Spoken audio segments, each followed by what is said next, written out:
வணக்கம். தமிழ் ஃபுட் கார்னரில் இன்னைக்கு கேரட் ஃப்ரை பண்ண போகிறோம். இது காரசாரமாக சாப்பிட்றதுக்கு ரொம்ப நல்லாயிருக்கும். கேரட் பிடிக்காதவங்க கூட இந்த ஃப்ரையை விரும்பி சாப்பிடுவாங்க. இது சாம்பார் சாதம், பருப்பு சாதம், தயிர் சாதம் இதுக்கெல்லாம் சைட் டிஷ்ஷாக வச்சு சாப்பிட்றதுக்கு ரொம்ப சூப்பராக இருக்கும். இப்போ இதை எப்படி பண்ணுறதுன்னு பார்க்கலாம். இது வரைக்கும் நம்ம சேனலை சப்ஸ்கிரைப் பண்ணாதவங்க சப்ஸ்கிரைப் பண்ணிவிட்டு பக்கத்தில் உள்ள பெல் பட்டனையும் கிளிக் பண்ணிக்கோங்க. 1/4 கிலோ கேரட்டை கழுவி தோல் சீவி ரவுண்டாக கட் பண்ணி வச்சுருக்கேன். ரொம்ப தடிமனாகவும் இல்லாமல் மெல்லிசாகவும் இல்லாமல் இந்த அளவு திக்னஸ்க்கு கட் பண்ணிக்கோங்க. இந்த பேனில் 1.5 டேபிள் ஸ்பூன் எண்ணெய் சேர்த்துருக்கேன்.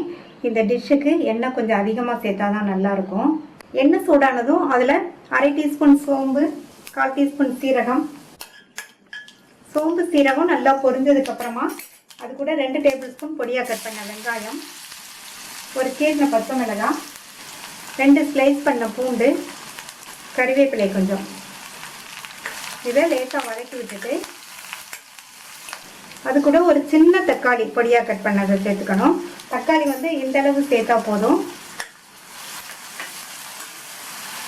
இதில் கொஞ்சமாக உப்பு சேர்த்து இந்த தக்காளி மசிகிற அளவுக்கு வதக்கிக்கணும். இந்த மாதிரி தக்காளி மசிஞ்சதுக்கப்புறமா கட் பண்ணி வச்ச கேரட்டை இதில் சேர்த்துட்டு நம்ம சேர்த்துருக்கிற எண்ணெயிலேயே இந்த கேரட்டு நல்லா வதங்குற மாதிரி ஒரு 2 நிமிஷம் இந்த மாதிரி வதக்கி விட்டுக்கணும். கேரட் எண்ணெயிலே 2 நிமிஷம் போல் வதக்கி விட்டாச்சு. இதில் 2 டேபிள் ஸ்பூன் தண்ணி சேர்த்து மூடி வச்சிடலாம். கேரட் பாதி அளவுக்கு வெந்து வரட்டும்.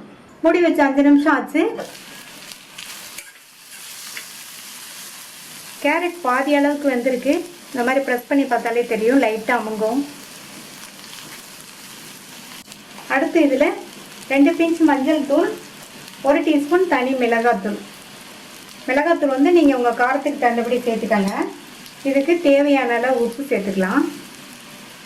நல்லா ஒரு தடவை எல்லாம் ஒன்றா மிக்ஸ் ஆகிற மாதிரி கலந்து விட்டுருங்க.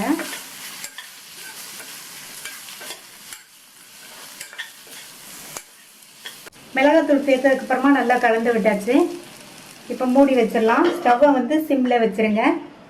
இந்த கேரட் நல்லா ஃபுல்லாக வெந்து வரட்டும். இடையில மட்டும் அப்பப்போ திறந்து பார்த்து நல்லா கிண்டி விட்டுக்கணும். மூடி போட்டு சிம்லேயே வச்சு அப்பப்போ திறந்து பார்த்து கிண்டி விட்டு கேரட் நல்லா ஃபுல்லாக வெந்துருச்சு. நம்மளுடைய கேரட் ஃப்ரை ஆல்மோஸ்ட் ரெடி ஆயிடுச்சு. கடைசி அதில் கொத்தமல்லி தழை சேர்த்துடலாம். கொத்தமல்லி தழை சேர்த்து நல்லா ஒரு தடவை மிக்ஸ் பண்ணி விட்டாச்சு. இப்போ ஸ்டவ் ஆஃப் பண்ணிடலாம். இந்த கேரட் ஃப்ரை ஒரு சூப்பரான சைட் டிஷ். கேரட் பிடிக்காதவங்களுக்கு கூட இது ரொம்ப பிடிக்கும். இந்த சுவையான கேரட் ஃப்ரையை ட்ரை பண்ணி பார்த்துட்டு உங்கள் கமெண்ட்ஸை சொல்லுங்கள். தேங்க்யூ.